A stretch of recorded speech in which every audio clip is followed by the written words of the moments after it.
আসসালামু আলাইকুম everyone, welcome back to my channel. আজকে আপনাদের সাথে শেয়ার করতে যাচ্ছি বাঁধাকপি দিয়ে গরুর মাংসের একটি রেসিপি। এটা আপনারা চাইলে মুরগির মাংস দিয়ে করতে পারেন। তো তার জন্য ফার্স্টে আমরা একটা পাতিলায় নিয়ে নিচ্ছি 2 থেকে 3টে পেঁয়াজ কুচি। এখানে আমার ভুলে মরিচ কুচিটা এসে পড়ছে, তো আমি এটাকেও সাথে ভেজে নিচ্ছি।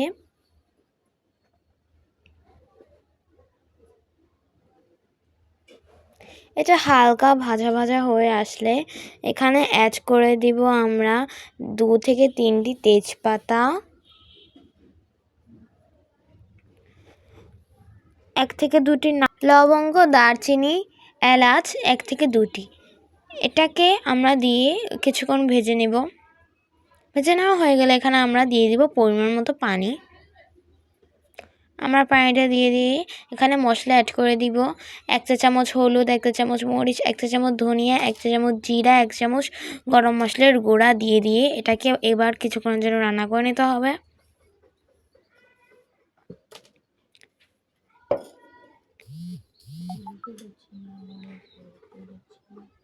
এবার এখানে দিয়ে দিব আদা রসুন বাটা,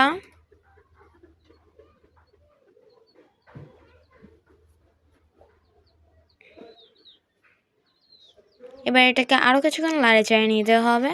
দেখতেই পাচ্ছেন মশলাটা কি সুন্দর একটা কালার এসেছে। এগ টেক্সচার আসার মধ্যে এখানে আপনারা যে গরু অথবা মুরগির মাংস আছে সেটাকে অ্যাড করে দেবেন। তো এখানে আমি গরুর মাংস অ্যাড করেছি, দিয়ে দিচ্ছি স্বাদ মতো লবণ। এটাকে আবার নাড়াচাড়া কিছুক্ষণ রান্না করে নিচ্ছি।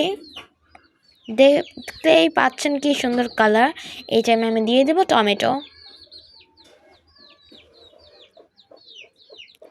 টমেটোটা দিয়ে আরও কিছুক্ষণ নাড়াচাড়া নিলাম, রান্না করে নিতে হবে।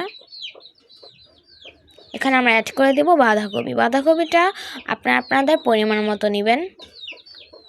আমি বলে রাখি, বাঁধাকপি অ্যাড করার টাইমে আর কোনো পানি ব্যবহার করার প্রয়োজন নেই।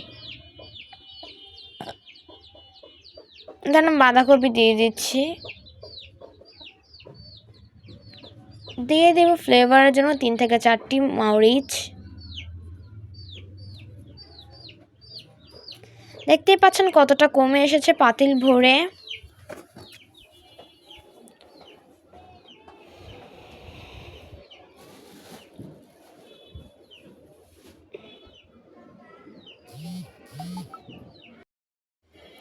তো দেখতেই পাচ্ছেন কতটা ঝরঝরে হয়েছে। আস্তে আস্তে কিন্তু বাঁধাকপিটা কমে আসবে।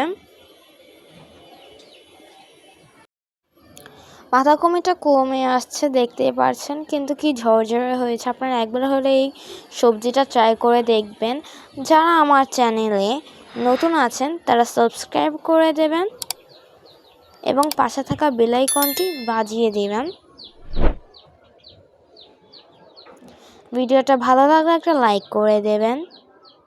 আমি বলবো যাদের ভিডিওটা অনেক ভালো লেগেছে তারা যদি আরও নতুন নতুন রেসিপি দেখতে চান আমার চ্যানেল পাশে থাকবেন। ধন্যবাদ।